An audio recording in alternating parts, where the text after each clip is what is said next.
পরীক্ষার খাতায় আমি সিনোনিম অ্যান্টোনিমের উত্তর লিখবো কিভাবে? সাধারণত ৩টি ভাবে পরীক্ষার খাতায় সিনোনিম অ্যান্টোনিমের উত্তর লেখা যায়। নাম্বার 1, একটি প্যাসেজ দেওয়া থাকবে, ওই প্যাসেজের নিচে 10টি ABCD আকারে শব্দ দেওয়া থাকবে, আর ওই শব্দগুলোর পাশে সিনোনিম না অ্যান্টোনিম লিখতে হবে, তা ব্র্যাকেটের মধ্যে দেওয়া থাকবে। আমরা ওই শব্দগুলোর ABCD আকারে উত্তর লিখলেই আনসার লেখা হয়ে যাবে।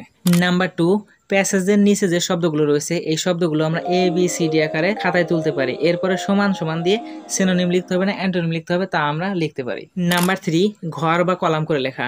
ঘর বা কলাম করে লেখার জন্য আমাদের 3টি ঘর করতে হবে। প্রথম ঘরে ওয়ার্ড, দ্বিতীয় ঘরে সিনোনিম, তৃতীয় ঘরে অ্যান্টোনিম। আর প্যাসেজের নিচে যে ওয়ার্ডগুলো রয়েছে ওই ওয়ার্ডগুলো আমরা সিরিয়ালি ABCD আকারে ওয়ার্ডের ঘরে লিখে দিব।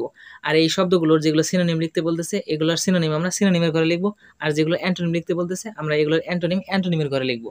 যেমন প্রথম শব্দ রয়েছে প্রোটেক্ট, যার অর্থ রক্ষা করা, এর সিনোনিম লিখতে বলেছে আমরা এর সিনোনিম লিখবো সেফ, আর অ্যান্টোনিমের ঘর ফাঁকা থাকবে। তেমনি ভাবে বি নম্বরে রয়েছে ডু, এর অর্থ করা, এর অ্যান্টোনিম লিখতে বলেছে, এর অ্যান্টোনিম হবে আনডু, আমরা অ্যান্টোনিমের ঘরে আনডু লিখলাম, আর সিনোনিমের ঘরে ফাঁকা থাকবে।